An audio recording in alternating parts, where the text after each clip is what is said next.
Ta-da! Hello and welcome to DV Academy. We are the Math Puns, and today we'll be working on conversion factors, metric prefixes, and common abbreviations. This is a pretty easy material, but I do suggest you take notes on it because there's a lot of it. So first we'll be talking about conversion factors, and these are basically numbers that stand for a larger whole. So here we have 2.54 centimeters is equal to 1 inch. That means that centimeters is converted over to inches by 2.54 centimeters. Same here with 12 inches is equal to 1 foot. You can convert inches over to feet, because 12 inches is equal to 1 foot. So here in the red we have your distance centimeters or lengths. So the other ones we'll go over are 1 yard equals 3 feet.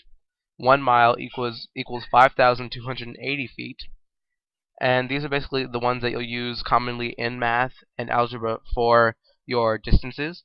And next we have weight measures, and 1 pound is equal to 16 ounces, and 1 pound is also equal to 453.59 grams.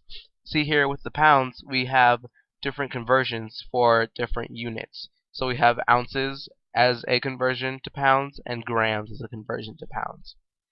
Next we have 1 liter, which is equal to 1.06 quarts. Next we have your time measures and conversion factors, which are how long something takes. 1 hour is equal to 60 minutes. 1 minute is equal to 60 seconds. 1 day is equal to 24 hours. And 1 year is equal to 365 days. Next we have our fluid measures, and 1 gallon is equal to 4 quarts. 1 quart is equal to 4 cups. 1 cup is equal to 8 fluid ounces. 1 fluid ounce is equal to 2 tablespoons. 1 tablespoon is equal to 3 tablespoons. The difference between fluid ounces and ounces is that fluid ounces are only ounces that are measured by liquids, because they have a different sort of measure. Next we'll work on metric prefixes, which are letters that can be used to represent a larger or smaller number. And these can have different smaller symbols, so you don't have to write these larger letters. So here we'll start at 1. My 1 has no metric prefix because it's just 1. These will be things you'll use for units or such. And here we have deca, which means that it is 10 ones. So a deca is worth 10 1 values, otherwise known as 10 to the power of 1. Hecto is worth 100 1 values, which is also equal to 10 to the power of 2. A kilo is worth 1,000 1 values, which is equal to 10 to the third power. A mega is worth 1,000,000 1 values and is 10 to the 6th power.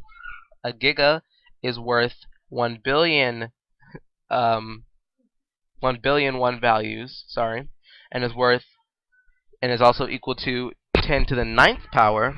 And a tera is equal to 1 trillion ones, and is also equal to 10 to the 12th power. So these are basically just easier ways of writing out these numbers, the exponents, without actually writing them,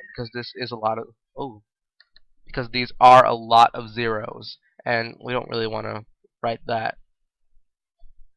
Next, here under 1, these are values that are worth less than 1. So a deci is 1/10 of a 1, which means it's only worth part of a 1. It's basically a fraction. And how we represent these in exponents are with negatives by the exponent to represent that it's less. A centi is worth 100th of a 1. A milli is worth a 1,000th of a 1. A micro is worth 1,000,000th of a 1. A nano is worth 1,000,000,000th of a 1. And a pico is worth 1,000,000,000,000th of a 1.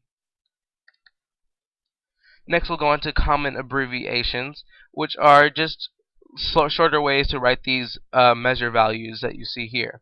So first we have inches is represented by IN, feet are represented by FT, Yards are represented by YD. Miles are represented by MI. Meters are represented by M. Centimeters are represented by CM. And here next we have our weight values. Pounds are represented by LB. Grams are represented by G.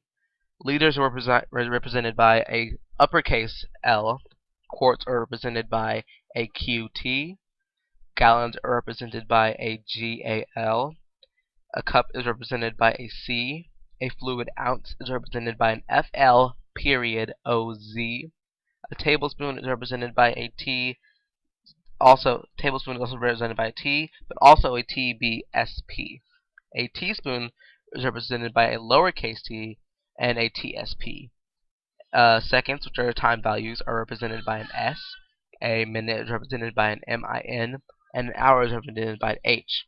So basically, these are just the values that would use, especially if you were doing a word problem, to show your units. So let your teacher, or when you're solving it, let you know what is what and help you organize all of your work. So that was the end of this video. I hope you enjoyed yourself and learned lots of great things. We will see you in our next video. Goodbye.